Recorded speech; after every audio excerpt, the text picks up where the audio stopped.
Hello student, good afternoon. मैं महेंद्र कुमार सैनी आपका Alwar private ITI में स्वागत करता हूँ। प्यारे बच्चों, हमने वर्कशॉप कैलकुलेशन एंड साइंस के अंतर्गत अब से पहले 2 टॉपिक पढ़ लिए हैं, सेंटर ऑफ ग्रेविटी और फ्रिक्शन। अब हमारा तीसरा टॉपिक है अलजेब्रा, बीजगणित। बीजगणित जो हमारा टॉपिक है, ये हमारे वर्कशॉप कैलकुलेशन में काफ़ी इम्पोर्टेंट टॉपिक है, जिसका अनुप्रयोग इंजीनियरिंग के अंतर्गत बहुत जगह होता है।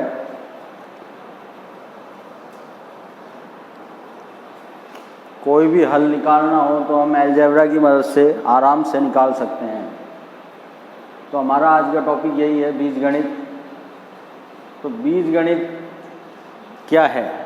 सबसे पहला हमारा यही टॉपिक है कि इंट्रोडक्शन ऑफ बीजगणित। अलजेब्रा इसमें बोलते हैं। बीजगणित का परिचय। बीजगणित क्या है? तो बीजगणित क्या है कि गणित की वह शाखा है जिसके अंतर्गत हम अज्ञात मान राशि जो होती हैं, जो ज्ञात नहीं होती हैं, उन अज्ञात मान राशियों को हम संकेत पद्धति द्वारा प्रतिपादित करते हैं। किसके द्वारा? संकेत पद्धति के द्वारा प्रतिपादित करते हैं। बीजगणित में जो कैलकुलेशन होती है वह अंकगणित की ही तरह होती है, जैसे जोड़ना, घटाना, गुणा करना, भाग करना।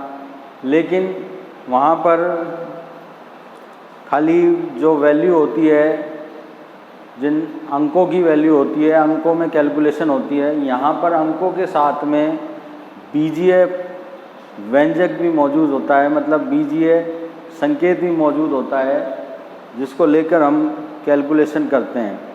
मतलब जो अज्ञात मान राशि है उसका हम मान भी निकाल सकते हैं और उसको प्रदर्शित कर सकते हैं। तो इन अज्ञात मान राशियों को, जो ये हमारी अज्ञात मान राशि हैं, उनको बीजगणित में आप x, y, z, a, b, c जो भी हमारे अल्फ़ाबेट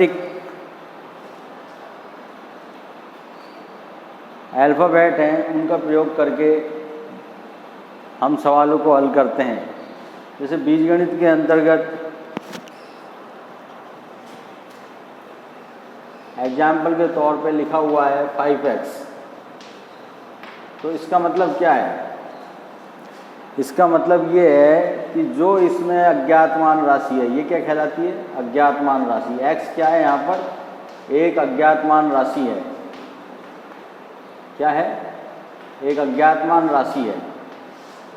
और 5 क्या है? यहाँ पर एक कांस्टेंट है। क्या है? कांस्टेंट, नियत वैल्यू, नियत मान। जो कांस्टेंट वैल्यू होती है उसका मान नियत होता है, मतलब नियत। इसका मान हर जगह एक होगा। हम सोचे कि दिल्ली में 5 को क्या बोलेंगे? 5 ही बोलेंगे। महाराष्ट्र में 5 को क्या बोलेंगे? 5 ही बोलेंगे। या किसी दूसरे देश में जाएंगे तो वहाँ भी 5 को 5 ही लिखा जाएगा। तो इसका मान कोई बदलता नहीं है। लेकिन x एक ऐसी वैल्यू है जो कि अज्ञात मान राशि है। इसी को हम बोलते हैं इंग्लिश में वेरिएबल। क्या बोलते हैं? वेरिएबल, चर राशि, जिसका कुछ भी मान हो सकता है। क्या हो सकता है? कुछ भी मान हो सकता है। तो 5x का मतलब यहाँ पर क्या है कि 5x में x कितनी बार सम्मिलित है? 5 बार सम्मिलित है। कितनी बार सम्मिलित है? 5 बार। तो इसी को हम 5x के रूप में लिख सकते हैं।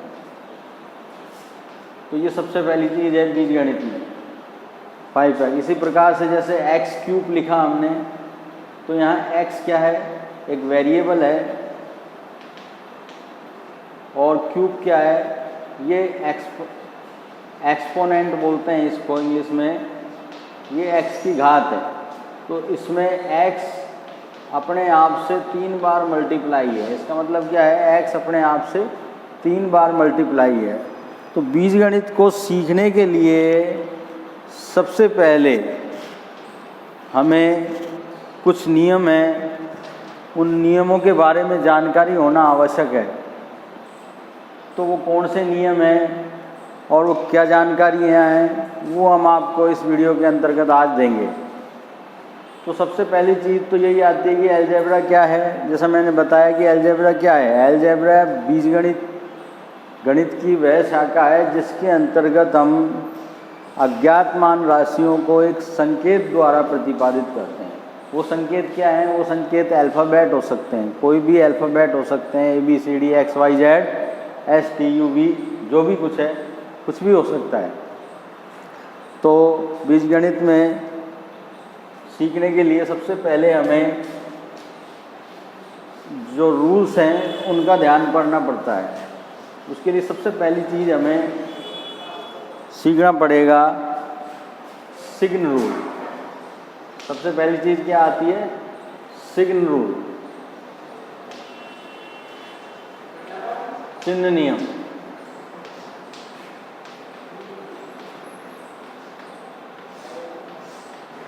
चिन्ह नियम सबने अंकगणित में पढ़ा है चिन्ह नियमों के बारे में, और पहली क्लासों में हम पढ़ चुके हैं चिन्ह नियमों के बारे में।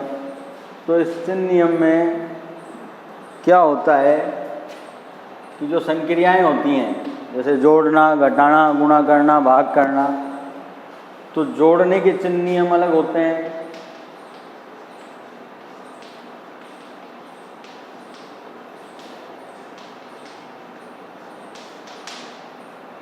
घटाने के चिन्ह नियम अलग होते हैं, गुणा करने के चिन्ह नियम अलग होते हैं, भाग करने के चिन्ह नियम अलग होते हैं। तो इसी में हमने जोड़ने के चिन्ह नियमों को पहले हम सीख रहे हैं कि जोड़ते कैसे हैं। जैसे अंकगणित में हम जोड़ते हैं, उसी तरह से यहाँ भी हम जोड़ेंगे और चिन्ह नियमों का ध्यान रखेंगे। मान लो पहली चीज़, किसी धनराशि में,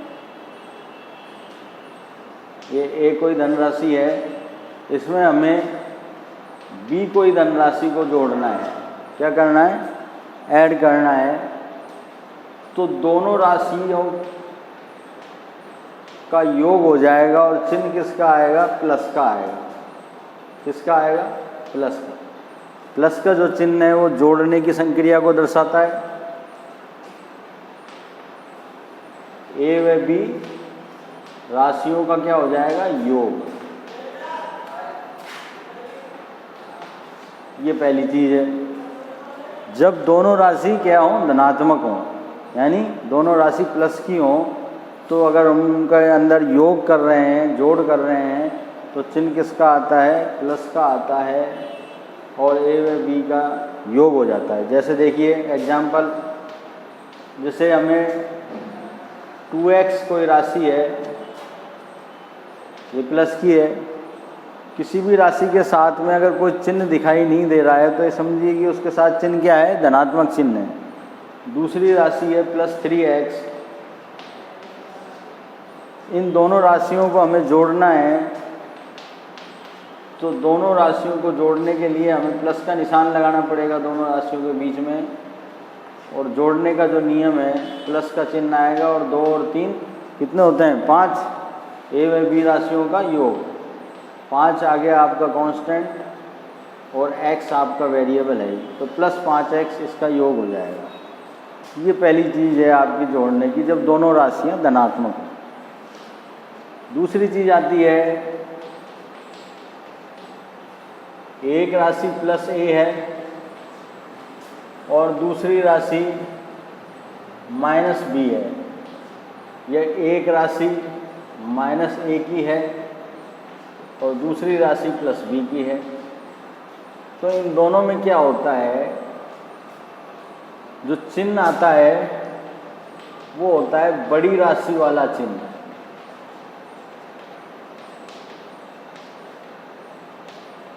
बड़ी राशि वाला चिन्ह आता है, और A व B का क्या हो जाता है? अंतर। यहाँ पर A और B का मानने का मतलब अपना यही है कि अपन A और B की जगह कुछ भी हो सकता है, तो बड़ी राशि वाला चिन्ह आएगा और A और B का अंतर हो जाएगा। जैसे एग्जाम्पल के तौर पे अपन देखते हैं कोई राशि +4x है और इसमें अपन को जोड़ना है माइनस का 2x। ठीक है, तो जोड़ने के हिसाब से +4x प्लस का निशान लगाएंगे और -2x। तो बड़ी राशि के साथ जो चिन्ह है वो आता है प्लस का। बड़ी राशि कौन सी है? 4x। 4x 2x में से बड़ी राशि कौन सी है? 4x। तो इसके साथ चिन्ह कौन सा है? प्लस का। तो प्लस का चिन्ह आएगा और 4x और 2x का अंतर क्या होगा? 2x। तो ये इसका हल हो जाएगा।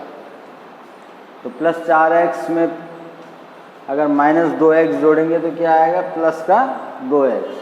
तो ये एक दूसरा नियम जोड़ने का है। इसी प्रकार से तीसरा नियम है,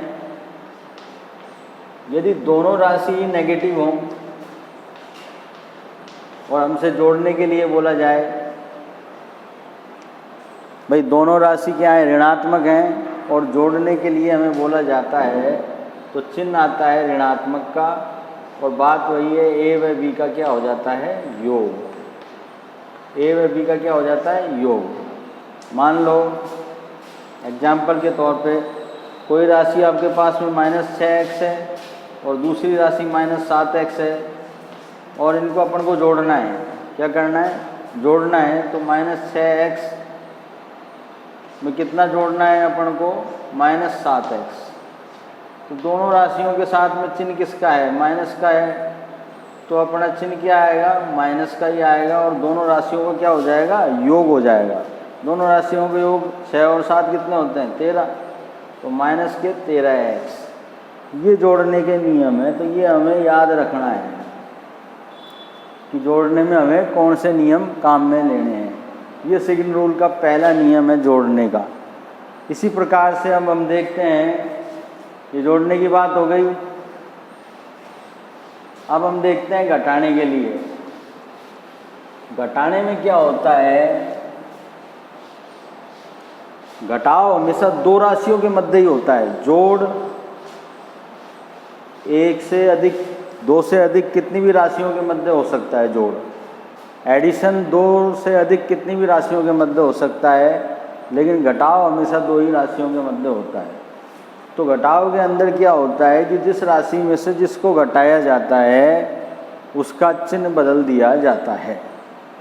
समझ रहे हो बात को? मतलब जिस राशि में से अपन जिसको घटाएंगे उसका क्या कर देंगे? चिन्ह बदल देंगे। मान लो इसका पहला नियम जो हम देते हैं, जैसे मान लो कोई राशि +a है और उसमें से अपन को घटाना है। घटाने का निशान क्या होता है? ये माइनस का। इसमें से अपन को घटाना है +b। क्या घटाना है? +b। तो जिस राशि में से जिसको घटाया जाता है, a में से अपन किसको घटा रहे हैं? b को। तो b के साथ जो चिन्ह है उसको क्या कर देंगे? अपन बदल देंगे। प्लस का चिन्ह किसमें बदल जाएगा? माइनस में। और उसके बाद में जो जोड़ने के नियम है उसकी तरह हम इसको जोड़ देंगे। तो अब इसमें क्या होगा? इसमें क्या होगा? बड़ी राशि वाला चिन्ह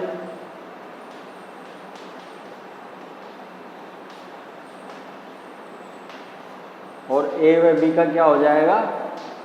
अंतर। क्या हो जाएगा? अंतर। यहाँ पर जो हमने पहली राशि a है वो धनात्मक है, दूसरी राशि भी धनात्मक है। दोनों को हम एक में से +a में से +b को घटा रहे हैं, तो जो घटने वाली राशि है उसका चिन्ह बदल दिया जाता है। तो क्या चिन्ह आएगा यहाँ पर? बड़ी राशि के साथ में जो चिन्ह है वो आएगा। जौन सी राशि बड़ी होगी वो चिन्ह आ जाएगा और a व b का क्या हो जाएगा? अंतर। जैसे मान लो +2x में हमें घटाना है माइनस का प्लस का 6x, ये हमें घटाना है। तो 2x में से प्लस के 2x में से प्लस का 6x हम घटा रहे हैं। तो जो घटने वाली राशि है, घटने वाली राशि कौन सी है? 6x plus 6x। तो इसके साथ प्लस का चिन्ह है तो ये क्या हो जाएगा? इसको हम बदल देंगे।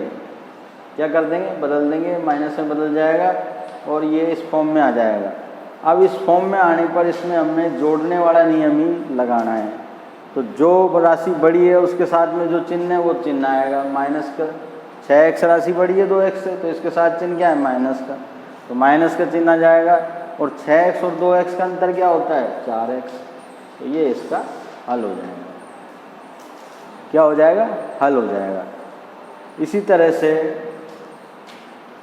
दूसरी बात, यदि एक राशि माइनस की है और दूसरी राशि भी माइनस की है जिसको हम घटाना चाहते हैं, तो भी क्या बात होगी, यही बात होगी कि बड़ी राशि वाला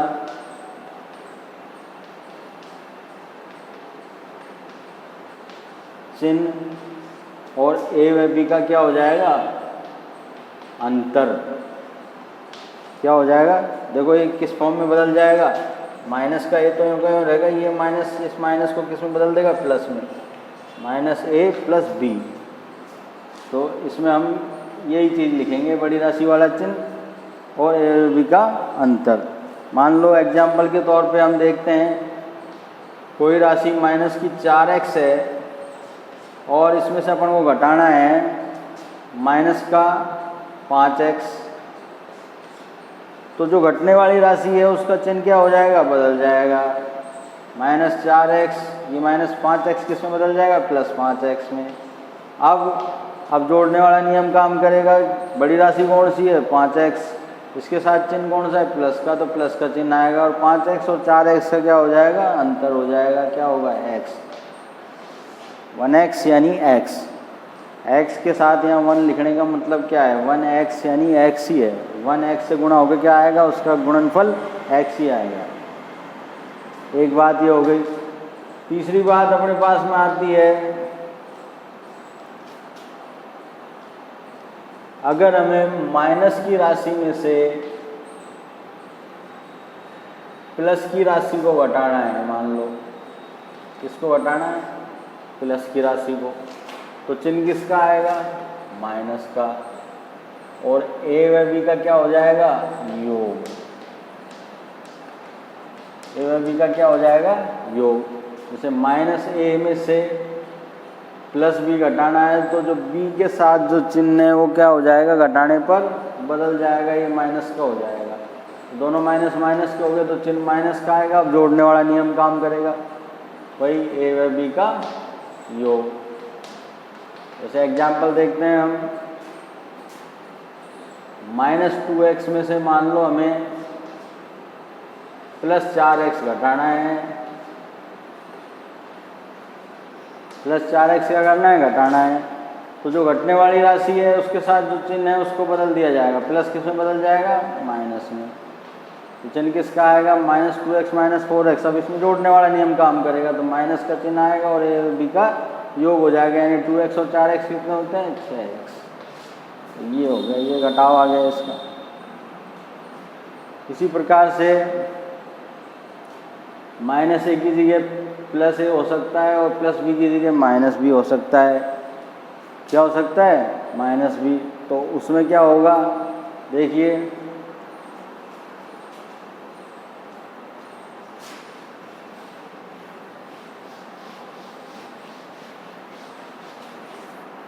क्या होगा उसमें, अगर मान लो छोटी चीज़ बात करें, प्लस की राशि में से अपन को घटाना है माइनस की राशि को, तो चिन्ह किसका आएगा, प्लस का, और ए व बी का क्या हो जाएगा, योग। क्या हो जाएगा, योग। देखिए प्लस 6x में से हमको मान लो घटाना है माइनस का 8x, तो जो घटने वाली राशि है वो क्या होगी, उसके साथ जो चिन्ह है वो क्या होगा, बदल जाएगा। 6x माइनस 8x किस में बदल जाएगा, प्लस 8x में। अब ये भी प्लस की राशि हो गई, ये भी प्लस की राशि हो गई, तो चिन्ह किसका आएगा, प्लस का। 8 और 6 कितना होता है, इन दोनों का योग हो जाएगा 14x। ये इस तरह से घटाने में चिन्ह नियम काम में लिए जाएंगे। तो घटाने में यही याद रखना है हमको कि जिस राशि में से जिस राशि को घटाया जाता है, तो जो राशि घटती है उसके साथ में जो चिन्ह होता है उसको बदल दिया जाता है। और घटाव हमेशा दो राशियों के मध्य ही होता है। घटाव क्या होता है, दो राशियों के मध्य। लेकिन जो जोड़ है, जोड़ में ये एक साथ कई राशियां हो सकती हैं। क्या हो सकती हैं, कई राशियों को एक साथ जोड़ा जा सकता है। वो कैसे जोड़ा जाता है, वो जोड़ना जब हम जोड़ सीखेंगे तब आपको बताएंगे। अभी अभी चिन्ह नियम की बात कर रहे हैं अपन, तो जोड़ने के चिन्ह नियम और घटाने के चिन्ह नियम अपन ने पढ़ लिए। इसी तरह से गुणा के नियम, गुणा करने पर चिन्ह नियम।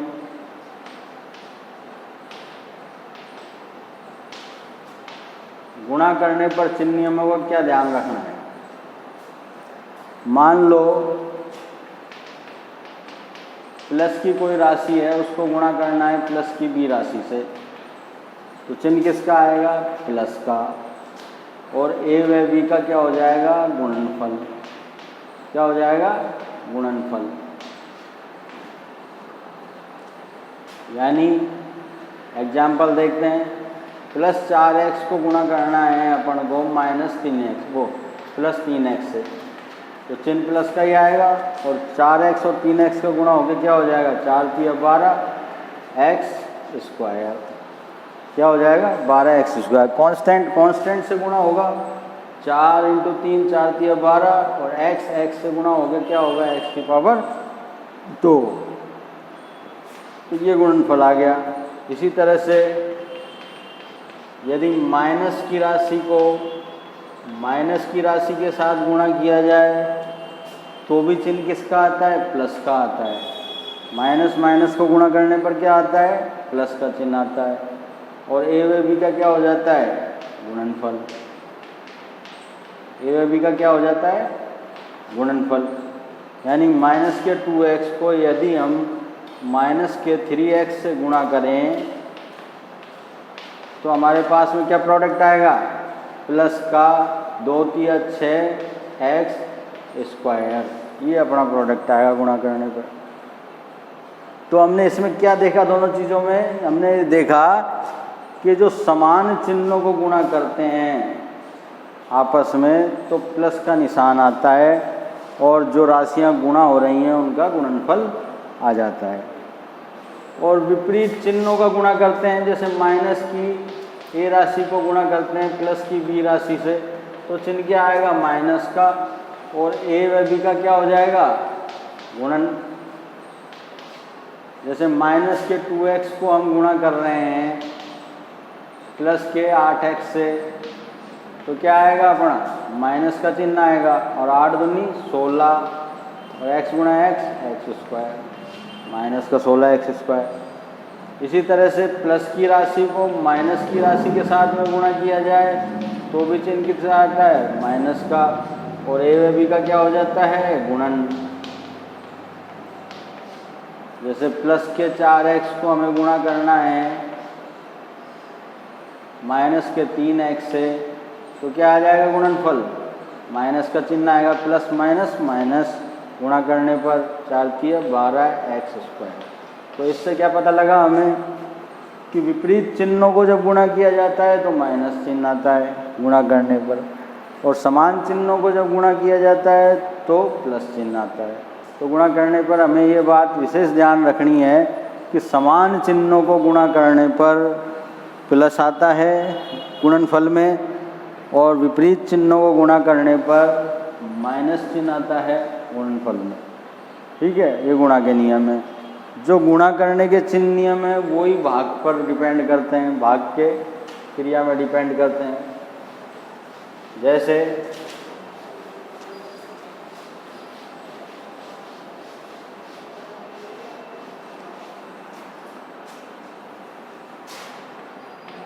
भाग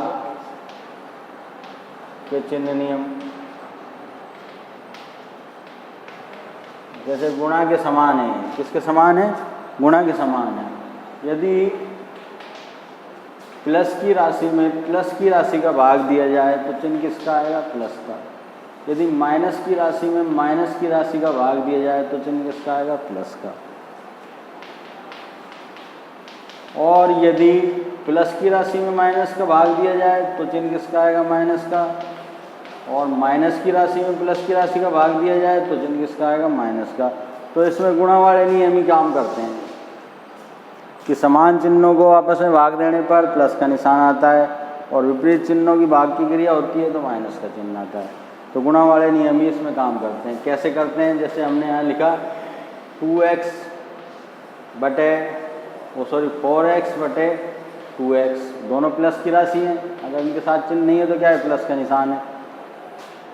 गुणा करना है, वो भाग करना है, तो x से x कट जाता है भाग में, और 2 दूनी क्या होता है 4, लेकिन चिन्ह किसका आएगा, प्लस का और 2, क्योंकि हम प्लस 4x गुणा 1/2x लिख सकते हैं इसको। इसके साथ चिन्ह क्या है, प्लस, तो प्लस प्लस प्लस, x से x कट गया, 2 दूनी 4, तो क्या आ गया आपका 2, क्या आ गया प्रोडक्ट 2 प्लस 2, क्या प्रोडक्ट आ गया आपका प्लस 2।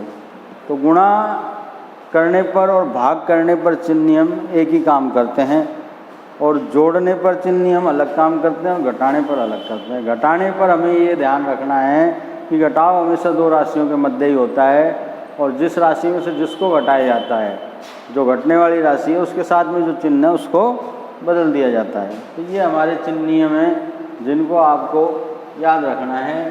बीजगणित में सवालों को हल करने पर चिन्ह नियम बहुत काम आते हैं, चिन्हों का विशेष रूप से ध्यान रखना पड़ता है। इन्हीं चिन्ह नियमों में मैं एक बात बता देता हूँ आपको, जैसे हम ब्रैकेट लगाते हैं, कोई भी ब्रैकेट हो सकता है, छोटा, मझला, बड़ा, 3-4 तरह के ब्रैकेट होते हैं। ये मझला ब्रैकेट, ये बड़ा ब्रैकेट, अगर, और एक होती है रेखा बंधनी, ये भी ब्रैकेट होता है।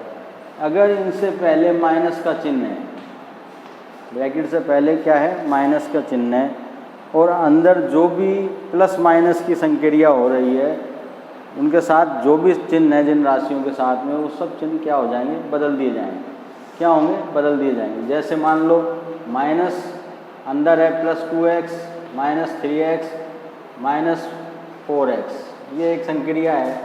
तो जैसे ही इस माइनस चिन्ह को हम अंदर भेजते हैं इस ब्रैकेट के, और इस ब्रैकेट को हटाते हैं, तो इन राशियों के साथ में जो भी चिन्ह है वो क्या होगा, बदल जाएगा। ये प्लस 2x इसमें बदल जाएगा माइनस में, ये माइनस 3x इसमें बदल जाएगा प्लस 3x में, ये माइनस 4x इसमें बदल जाएगा प्लस 4x में। अब इसमें हम जोड़ने वाला नियम काम में ले सकते हैं। तो सबसे पहले जोड़ देंगे प्लस प्लस की राशियों को, क्योंकि प्लस की राशि ज़्यादा है, तो प्लस प्लस की राशि जोड़ेंगी, प्लस प्लस प्लस 4 और 3 7x।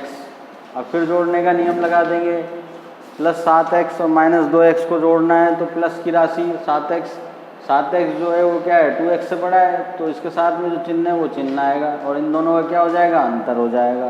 क्या होगा अंतर, 5x। तो ये हमारा प्रोडक्ट आ गया। तो इस बात को हमें विशेष ध्यान रखना है कि अगर ब्रैकेट से पहले हमारे पास में माइनस चिन्ह है, तो उस माइनस चिन्ह का क्या रोल है कि जो ब्रैकेट के अंदर की जो राशियां हैं उनके साथ जो भी प्लस और माइनस का चिन्ह है वो बदल दिया जाता है। यानी अगर प्लस का चिन्ह है तो वो माइनस में बदल जाएगा, और माइनस का चिन्ह है तो वो प्लस में बदल जाएगा। तो ये बात ब्रैकेट में ध्यान रखनी है।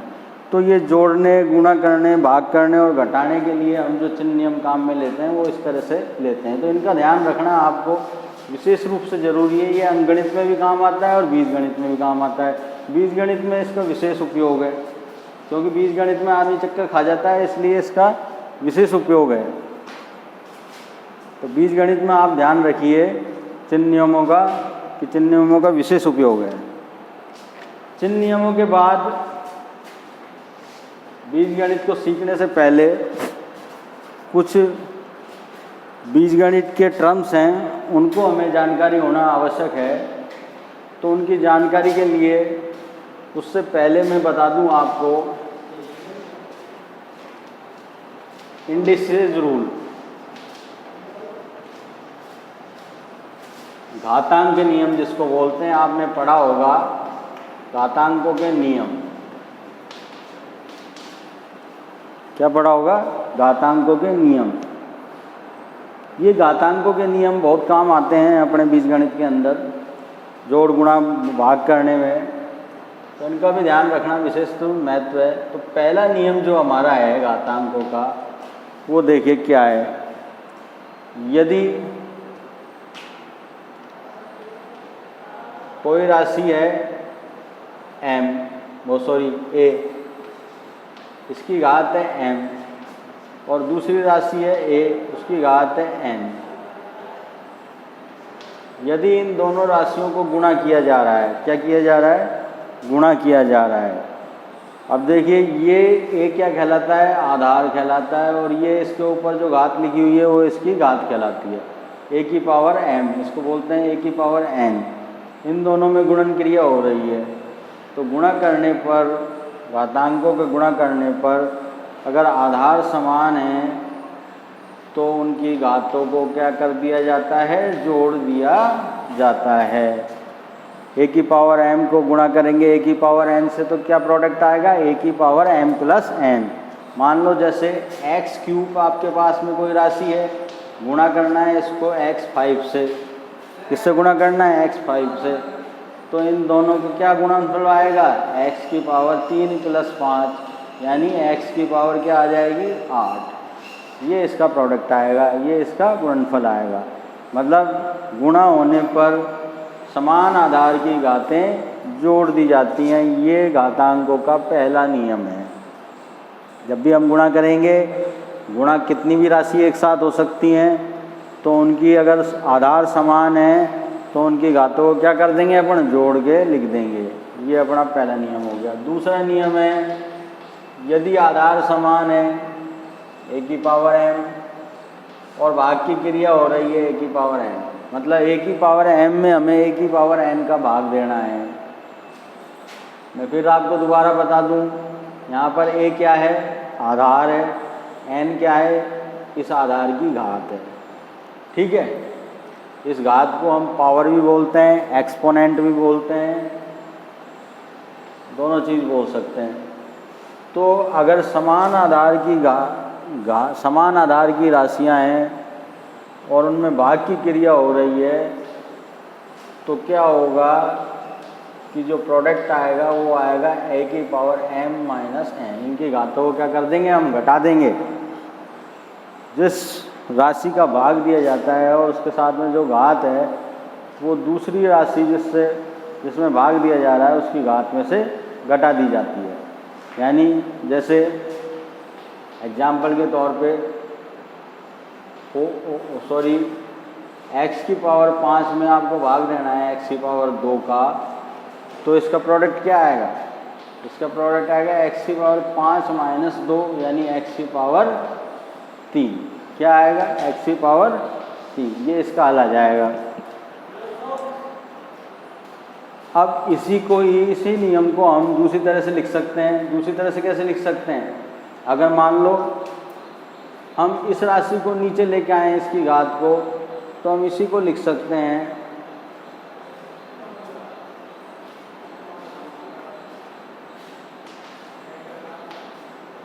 ए की पावर m अपॉन ए की पावर n।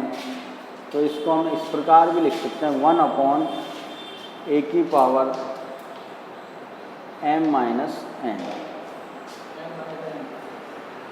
तो इसका मतलब क्या होगा, इसका मतलब भी यही होगा कि जैसे x की पावर 5 और x की पावर 3 है, और हमको अब इस घात में से इसको घटाना है, तो क्या होगा 1 अपॉन एक्स की पावर 5 माइनस 3, यानी 1 अपॉन एक्स की पावर 2। क्या हो जाएगा, 1 अपॉन एक्स की पावर 2। अब देखिए ये नियम एक दूसरे नियम पर आधारित को हटाना पड़ेगा।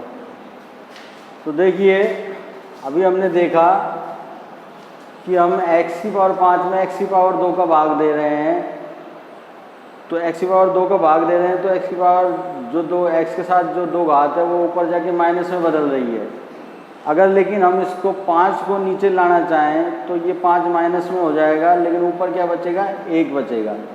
1 अपॉन ए की पावर क्या हो जाएगी, n माइनस m। तो जैसे हम इसको इस प्रकार लिख सकते हैं, x की पावर 5 में अगर x की पावर 3 का भाग दिया जाए, तो हम अगर इस घात को नीचे लाएं तो 1 अपॉन क्या हो जाएगा, x की पावर 3 माइनस 5, यानी 1 अपॉन एक्स की पावर माइनस 2। तो इसका मतलब क्या होगा, x की पावर 2। तो ये एक तीसरा नियम है हमारे पास में। वो तीसरा नियम क्या कहता है कि यदि किसी आधार की घात माइनस में है, माइनस n, m की पावर माइनस n है, तो हम इसको लिख सकते हैं 1 अपॉन m की घात प्लस में n। या अगर इस रूप में कोई चीज़ है तो उसको हम इस तरह से लिख सकते हैं। तो यही हमने यहाँ पर करा है। हमारे ये रूप क्या है 1/x की घात m। अगर इसको हमें इस लिखना है तो ये चिन्ह किस में बदल जाएगा, प्लस में। अगर यहाँ प्लस चिन्ह होता तो किस में बदल जाता है, माइनस में। इस नियम के अकॉर्डिंग m की पावर -n, यदि किसी आधार की घात माइनस है तो हम उसको इस प्रकार लिख सकते हैं 1/m की घात प्लस में n, और इसी को हम लिख सकते हैं m की घात -n।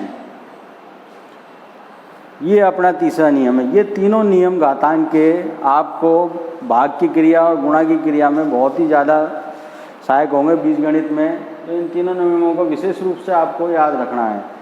अब देखिए चौथा नियम,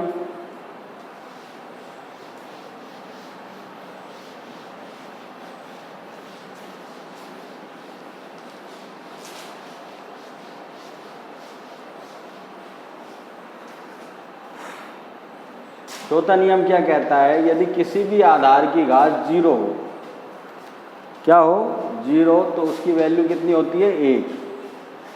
कोई भी आधार है, आधार यहाँ पर कोई वेरिएबल भी हो सकता है, कोई अंक भी हो सकता है, कुछ भी हो सकता है। मान लो 5 की घात 0 है तो उसका मतलब क्या होगा 1। ये नहीं है कि यहाँ वेरिएबल ही होना ज़रूरी है। यहाँ x की घात 0 का मतलब भी क्या है 1, a की घात 0 का मतलब भी क्या है 1, 2 की घात 0 का मतलब भी क्या है 1, 225 की घात अगर 0 है तो उसका मतलब भी क्या है 1। कोई भी वैल्यू है उसकी घात अगर 0 है तो उसका मान क्या होगा 1 होगा। क्या होगा 1। ये हमारे घातांकों का चौथा नियम है। मेन रूप से आपको ये 4 नियम ही याद रखने की ज़रूरत है, और आप इन 4 नियमों को ही याद रखिए, इससे ही आपका काम बन जाएगा बीजगणित में। ठीक है, तो हमने 2 चीज़ पढ़ ली, एक चिन्ह नियम और एक घातांक नियम। चिन्ह नियम से ये आपको फ़ायदा होगा कि चिन्ह कहाँ बदलने कहाँ नहीं बदलने, जोड़ने पर क्या करना है, घटाने पर क्या करना है, गुणा करने पर क्या करना है, भाग करने पर। और घातांक के नियम में ध्यान रखना है कि कब घातें घटेंगी, कब जुड़ेंगी। इनकी सबकी कंडीशन ये है कि आपका आधार समान होना चाहिए। अगर हम गुणा और भाग की क्रिया कर रहे हैं किन्हीं राशियों के मध्य, तो उनका आधार समान होना चाहिए, तभी उनकी घातें जुड़ेंगी। जुड़ेंगी कब, जब गुणा की क्रिया होगी, और घटेंगी कब, जब भाग की क्रिया होगी। ठीक है, ये 4 नियमों को याद रखिएगा। के नियम में हम 2-3 बात और सीख लेते हैं। 5वां रूल, यदि x की घात m की होल घात n है, कोई भी राशि है अगर उसकी कोई घात दे रखी है और फिर उसका ब्रैकेट लगा के उसकी होल घात दे रखी है, उसके ऊपर भी कोई घात दे रखी है, तो ये घातें आपस में क्या हो जाती हैं, मल्टीप्लाई हो जाती हैं। मान लो इसकी भी घात दे रखी है आपको s, तब भी क्या होगा, ये आपस में तीनों क्या होंगी, मल्टीप्लाई हो जाएंगी। क्या होगी, मल्टीप्लाई। तो आपको ध्यान रखना है x की पावर m की घात होल n है, तो ये क्या हो जाएगा m गुणा n। मान लो आपके पास x की घात 4 है और इसकी होल घात क्या है 3, तो आपका प्रोडक्ट क्या आएगा, हल क्या आएगा इसका, ये 4 और 3 आपस में क्या हो जाएंगे, गुणा हो जाएंगे, x की पावर 12, 4 तिया 12। तो ये इसका मतलब है। यदि 2 समान आधार की राशियां गुणा हो रही हैं, उनकी कोई घात है, होल घात x गुणा y की घात m है, क्या है, x गुणा y की घात क्या है, m है, तो ये घात ये नहीं है कि इन दोनों के ऊपर है। हम इसको इस प्रकार भी लिख सकते हैं x की घात m गुणा y की घात m, इस प्रकार भी लिख सकते हैं। इसी तरह से x बटा y की घात m है, तो ये घात भी क्या है, दोनों के ऊपर है, x के ऊपर भी और y के ऊपर भी। x की घात m बटे y की घात m। तो ये कुछ घातांक के नियम हैं जो आपको याद रखने हैं, और इनसे आपको बीजगणित में सवालों को हल करने में काफ़ी मदद मिलेगी, तो इनको याद रखिए। इसके बाद तीसरी चीज़ आती है अपनी बीजगणित पे अपन आते हैं, तो बीजगणित से पहले सीखने के लिए आते हैं अपने पास में तीसरी चीज़, अलजेब्रिक एक्सप्रेशन। ये बहुत इम्पोर्टेंट चीज़ है बीजगणित में, जिसको हम बीजीय व्यंजक बोलते हैं। हिंदी में क्या बोलते हैं, बीजीय व्यंजक। एलजेब्रिक एक्सप्रेशन, एलजेब्रिक एक्सप्रेशन क्या होता है? इसमें तीन बातें होती हैं। एलजेब्रिक एक्सप्रेशन में क्या होती है? तीन बातें होती हैं मुख्य। एक तो होता है कांस्टेंट, क्या होता है? कांस्टेंट, नियतांक। एक होता है वेरिएबल यानी चर राशि, जिसको हम अज्ञात मान राशि बोलते हैं। क्या बोलते हैं? चर राशि।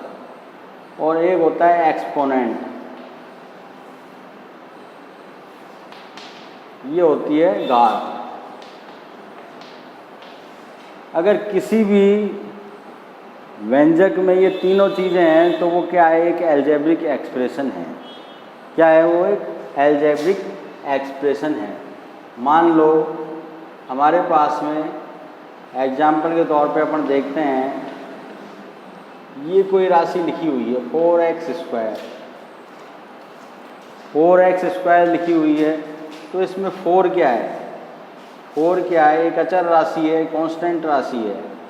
कांस्टेंट राशि क्या होती है? मैंने बताया था आपको, जिसका मान पूरे यूनिवर्स में बदलता नहीं है, वही रहता है 4। 4 अमेरिका में भी 4 है, लंदन में चल जाओगे तो वहाँ भी 4 ही रहेगा, और भारत में भी 4 ही है। 4 ही रहेगा। दूसरा है x। x क्या है? यहाँ पर एक वेरिएबल है। क्या है? वेरिएबल यानी अज्ञात मान राशि है, चर राशि है। वेरिएबल क्या होता है? जिसका मान समय के अनुसार, स्थान के अनुसार कुछ भी बदलता रहता है। क्या होता है? बदलता रहता है। तो x क्या है? यहाँ पर एक वेरिएबल है। x की जगह हम कोई भी अल्फ़ाबेट यूज में ले सकते हैं, जरूरी नहीं है x ही आए, y भी हो सकता है, z भी हो सकता है, ABCD, कुछ भी हो सकता है। और यहाँ पर जो x की घात है वो क्या है? एक्सपोनेंट है। अगर किसी राशि में ये तीनों चीज़ें मौजूद हैं तो वो क्या है? एक एलजेब्रिक एक्सप्रेशन है। उसी को हम क्या बोलते हैं? एक बीजीय व्यंजक बोलते हैं। अब आप बताइए कि मैंने कोई पद लिख दिया 3x की घात 2, ये क्या है? क्या एलजेब्रिक एक्सप्रेशन है? हाँ भाई, एलजेब्रिक एक्सप्रेशन है। इसमें एक अचर राशि भी है, वेरिएबल भी है, और एक घात भी है। क्या है? घात भी है। तो एलजेब्रिक एक्सप्रेशन, क्या मैं x की पावर 4, ये एक एलजेब्रिक एक्सप्रेशन है? आप कहेंगे साहब ये कैसे हो सकता है, इसमें कांस्टेंट तो है ही नहीं। तो कांस्टेंट नहीं है, लेकिन हम जानते हैं कि यहाँ पर अगर मैं 1 लिख दूँ तो 1 और इंटू x क्या होगा? x ही होगा। तो इसके साथ में है कांस्टेंट 1, ये कांस्टेंट हमेशा रहता है हर राशि के साथ में। तो ये भी एक वेरिएबल, वो एलजेब्रिक एक्सप्रेशन है भाई। कांस्टेंट भी है, वेरिएबल भी है, और घातांक भी है। मान लो मैं लिख दूं खाली 5, तो ये क्या एक एलजेब्रिक एक्सप्रेशन है? आप कहेंगे साहब ये तो कांस्टेंट राशि है भाई, लेकिन मैं कहता हूँ कि ये एक एलजेब्रिक एक्सप्रेशन है। कैसे? यदि मैं 5 के साथ में x लिख दूँ और इसकी घात 0 लिख दूँ, तो इसका मतलब क्या है? x की घात 0 हमने अभी घातांक के नियम में पढ़ा है, इसका मान क्या होता है? 1। तो इसका हल क्या आएगा? 5। तो ये क्या है? एक एलजेब्रिक एक्सप्रेशन नहीं है। इसमें अचर वो कांस्टेंट भी है, वेरिएबल भी है, और एक्सपोनेंट भी है, घातांक भी है। तो कोई डिजिट अगर लिखी हुई है तो वो भी एक एलजेब्रिक एक्सप्रेशन है। अब एलजेब्रिक जो एक्सप्रेशन होता है, उससे पहले एक चीज़ आ जाती है हमारे पास में, एलजेब्रिक टर्म, बीजीय पद। एक्सप्रेशन तो सभी हैं, लेकिन जब हमारे पास में कोई ऐसा एक्सप्रेशन आ जाए, मान लो 4x² + 2x + 3, ये कोई हमारे पास में बीजीय व्यंजक है, तो हम इसको कह सकते हैं कि साहब ये एक एलजेब्रिक एक्सप्रेशन है। लेकिन यहाँ पर प्लस और माइनस चिन्हों से इन एक्सप्रेशनों को अलग अलग किया गया है। तो यहाँ पर इस पूरे एलजेब्रिक एक्सप्रेशन में 4x² एक क्या होगा, एल्जेब्रिक टर्म होगा। क्या होगा, एक एल्जेब्रिक टर्म। इसको बोलेंगे बीजीय पद। क्या बोलेंगे, बीजीय पद। अगर अलग से मैं इसको लिखूं 4x² क्या है, तो ये तो एक एल्जेब्रिक एक्सप्रेशन, लेकिन अगर ये एक बड़े रूप में प्लस और माइनस के रूप में और पदों के साथ में आ रहा है, तो ये अलग से एक बीजीय पद कहलाएगा। क्या कहलाएगा, बीजीय पद। 4x² एक अलग बीजीय पद है, +2x एक अलग बीजीय पद है, और -3 एक अलग बीजीय पद है। ये तीनों मिलके एक एल्जेब्रिक एक्सप्रेशन बना रहे हैं प्लस और माइनस के चिन्हों के साथ में। तो ये क्या है, एक एल्जेब्रिक टर्म, बीजीय पद। अब बीजीय पद जो होते हैं उन्हीं को ही हम जोड़ते, घटाते, गुणा करते हैं और भाग देते हैं। क्या करते हैं, जोड़ते और घटाते हैं और गुणा करते हैं, भाग देते हैं। अगर मान लो मैंने लिख दिया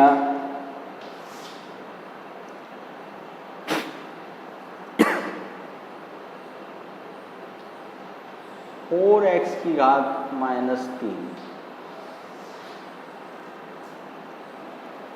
ये क्या है, एक एल्जेब्रिक एक्सप्रेशन है भाई। कांस्टेंट भी है, वेरिएबल भी है और एक्सपोनेंट है। तो हमेशा हमको ये ध्यान रखना है, किसी भी एल्जेब्रिक एक्सप्रेशन में जो एक्सपोनेंट है, घात है, वो क्या होनी चाहिए, एक होल नंबर होनी चाहिए। क्या होनी चाहिए, होल नंबर, ना कि इंटीजर नंबर। मतलब होल नंबर का मतलब क्या है, जो 0 से शुरू होती है और 1, 2, 3 अनंत तक चलती हैं। अगर ये घाते हैं तो ही वो एल्जेब्रिक एक्सप्रेशन का संबोधित करेगा, अन्यथा नहीं करेगा। अगर -3 घात है तो ये एक एल्जेब्रिक एक्सप्रेशन नहीं माना जाएगा। ठीक है, तो हम बात कर रहे थे एल्जेब्रिक टर्म की। तो यहाँ हमने समझा बीजगणित में चिन्ह नियम, घातांक नियम, एल्जेब्रिक एक्सप्रेशन और चौथी चीज एल्जेब्रिक टर्म। एल्जेब्रिक टर्म जो निकल के आया है वो एल्जेब्रिक एक्सप्रेशन में से ही निकल के आया है। इसको हम हिंदी में बोलते हैं बीजीय पद। क्या बोलते हैं, बीजीय पद। तो ये एल्जेब्रिक टर्म हो गया। कोई एक्सप्रेशन प्लस माइनस के रूप में, बड़े रूप में लिख रखा है 2x² + 4x - 3y² + 4। ये पूरा एक बीजीय व्यंजक है, लेकिन इसमें जो 2x² है + 4x है -3y² है +4 है, ये क्या है, अलग अलग टर्म है। क्या है, एल्जेब्रिक टर्म है, जो आपस में जोड़ और घटाव के निशान से एक एल्जेब्रिक एक्सप्रेशन को रूप देती हैं। क्या देती हैं, कि एल्जेब्रिक एक्सप्रेशन को रूप देती हैं। अलग से अगर इनको लिखा जाए 2x² क्या है, आपसे पूछा जाए, तो ये एक एल्जेब्रिक एक्सप्रेशन है, हम इसको अब टर्म नहीं बोलेंगे। लेकिन जब इस व्यंजक में आपको पूछा जाए कि 2x² क्या है, तो ये एक एल्जेब्रिक टर्म है। क्या है, एक बीजीय पद है। तो मैं आपको ये 4 चीज़ समझाना चाहता था आज के वीडियो में। तो आपको भली बात ये 4 चीज़ समझ में आई होंगी। तो आगे हम इनसे संबंधित चीज़ें कुछ करेंगे अगले वीडियो में, तो आपको बताएंगे। तो आज आप इस वीडियो को देखिए और इन 4 चीज़ों को समझने की कोशिश कीजिए। और जो मेरा चैनल है यूट्यूब पर महेंद्र कुमार सैनी के नाम से, उसको लाइक करिए, शेयर कीजिए, और जो कमेंट हैं वो आप कमेंट दीजिए। मैं समझता हूँ बीजगणित को समझने के लिए 4 चीज़ों को समझना बहुत ज़रूरी है। इसके बाद और भी बहुत सारी चीज़ें हैं जो हम अगले वीडियो में बात करेंगे। तो इन 4 चीज़ों को पहले समझिए, और इनसे संबंधित कोई समस्या हो तो कमेंट बॉक्स में आप कमेंट कीजिए। तो आज का वीडियो मैं यहीं समाप्त करता हूँ। तो thank you everyone, best of luck, good afternoon, thank you.